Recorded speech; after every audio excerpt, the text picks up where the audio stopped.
So good morning to each and everyone present over here. Today we are going to discuss the topic generalized vector space model in information retrieval.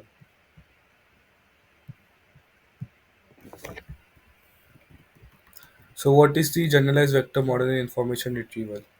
The generalized vector space model is an extension of the traditional vector space model which is used in information retrieval. The main difference is how it handles term correlations, making it more robust in capturing semantic relations between terms. Classic VSM assumes that all terms are independent of each other, which is not often very realistic. For example, there can be two words information retrieval, and they can be treated as non-related terms in VSM. But GSM overcomes its limitation by incorporating term correlation. So what is continuing in GVSM, the use of minterms help represent all possible combinations of term occurrences. It also acknowledges the dependencies between terms due to their co-occurrences documents. By capturing these relationships, GVSM can offer accurate document ranking. The minterms are binary vector representing all possible combination of term occurrences. For K1, K2, and K3, the minterm are as follows. There are 2 raised to t minterms for t index term representing all possible patterns of term occurrences.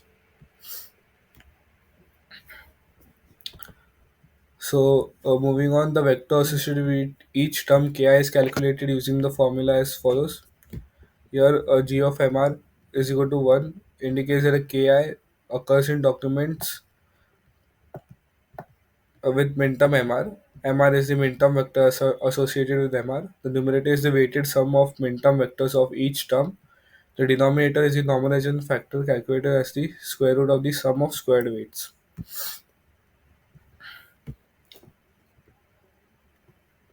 Coming to the steps for solving GVSM. Firstly, we define minterm vectors. We assign documents to minterm based on term occurrences patterns. Then we calculate weights. The sum terms occurrences in document sharing the same minterm.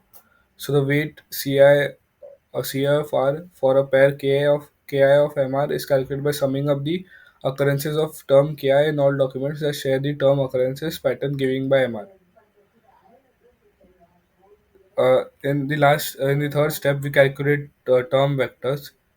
The term associated with each term ki of I ki is calculated using the formula. Then lastly we calculate the cosine similarity between document vector and query vector, which is done using this dot product.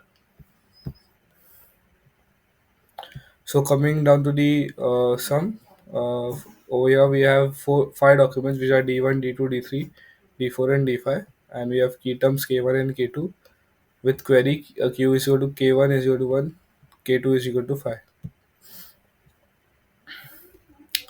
Firstly, we define the minterm vector and assign minterms based on document term matrix. So over here we define the minterm vector and assign minterms to all the documents. In the second step, we calculate the weights using the formula which is given over here, and we make the minterm vector. In the third step, we calculate vector for each term, which is done using the formula which is given over here, which was discussed in the previous slides, and this is the result which we get.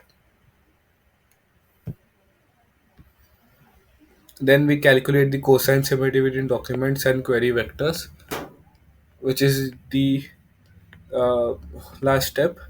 And over here we will get the result which is given over here. And then lastly we calculate cosine similarity between document vector and query vector, which is done as follows. Lastly we calculate the ranking. Lastly we calculate the ranking between of all the documents on the basis of K1 and K2, which are the key terms. And coming down to the advantages and disadvantages of term relationships of GVSM. So the advantages is that the it captures term relationships. It accounts for semantic correlation between terms, making more robust in understanding related terms. Improve It also improves retrieval accuracy by considering term dependencies. GVSM often provides better ranking for all documents that are semantically related to the query. Coming to the disadvantages, computational complexity. Building and maintaining the correlation matrix C can be computationally expensive, especially for large vocabularies. It also requires additional data. The quality of C depends on the availability of external data or co-occurrence statistics to estimate term correlations accurately. Thank you.